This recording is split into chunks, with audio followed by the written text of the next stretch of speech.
Ang kwentong ating matutunghayan ay ilan lamang sa pagpapatunay na sadyang mahiwaga ang buhay. Wala ngang pinipiling edad o pinag-aralan, maging kalagayan o panahon ang pagtatagumpay ng bawat isa. Ito ay nakadepende sa ating pagsisikap, sa ating pamamaraan, sa ating pagsasakripisyo at sa ating determinasyon na mabago ang ating buhay. Ito ang kwento ng 18 taong gulang na binata mula sa Cavite. Siya si Josh Mojica. Ako si Josh Mojica, 18 years old. At kumikita ako ng 7 figures income kada buwan dahil sa kangkong chips business. I started it last June 2021. Mag-isa lang ako noon. Kinamap ko yung business idea na ilagay sa packaging yung crispy kangkong na recipe ng family ko. So ako lang yung nag-pack and ako lang din yung nag-market. Wala akong hilig magluto. Siguro dahil sa in need of money.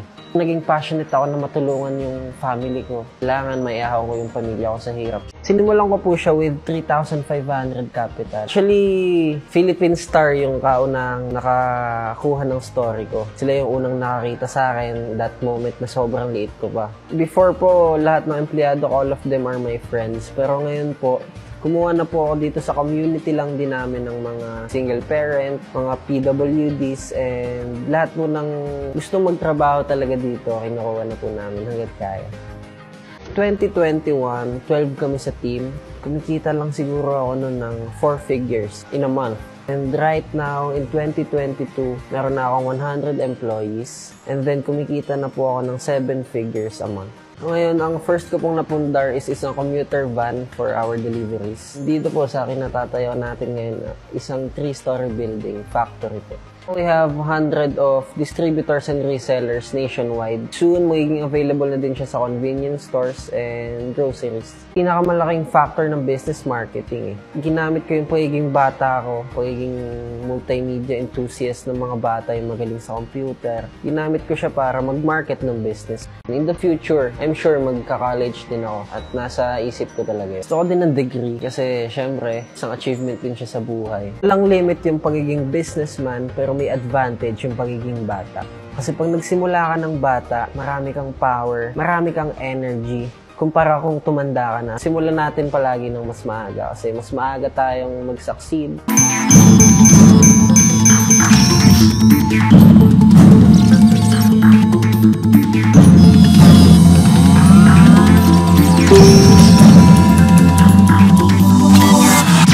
Kung pag-uusapan naman ang kahalagahan ng edukasyon para sa mga batang may espesyal na pangangailangan, napatunayan na ito ng ilan sa ating mga kababayan, kagaya na lamang ni Arnel, na kasalukuyang Technical Director sa isang Information Technology or IT company.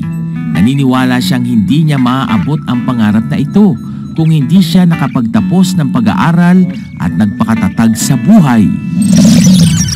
After college, naghahanap pa lang ako ng work. It's struggle talaga.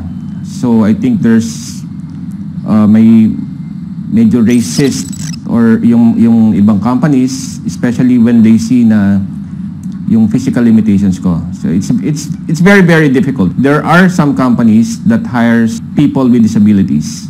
So I was fortunate enough to land on a job na I really like. From that, I worked hard.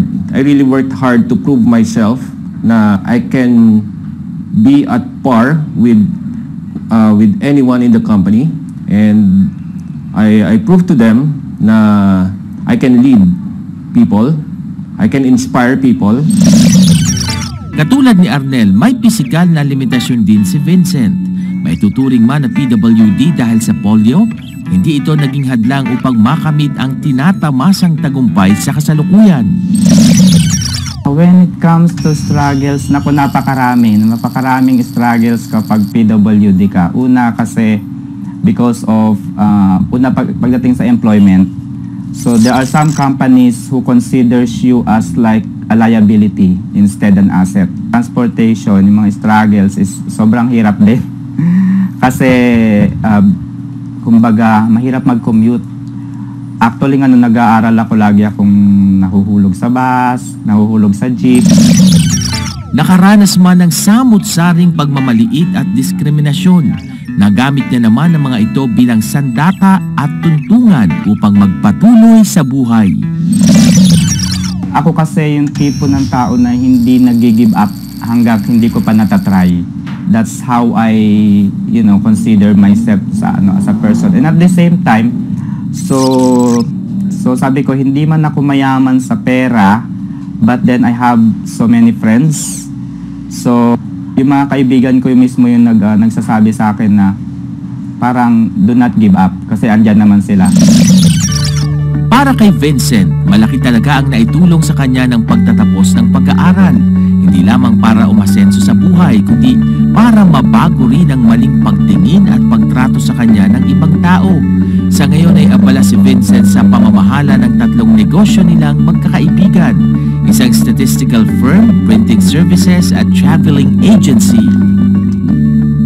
Regalo ngang maituturing mula sa Diyos ang buhay nating taglay. Buhay na dapat lamang nating pahalagahan at gamitin sa mga kapaki-pakinabang na bagay.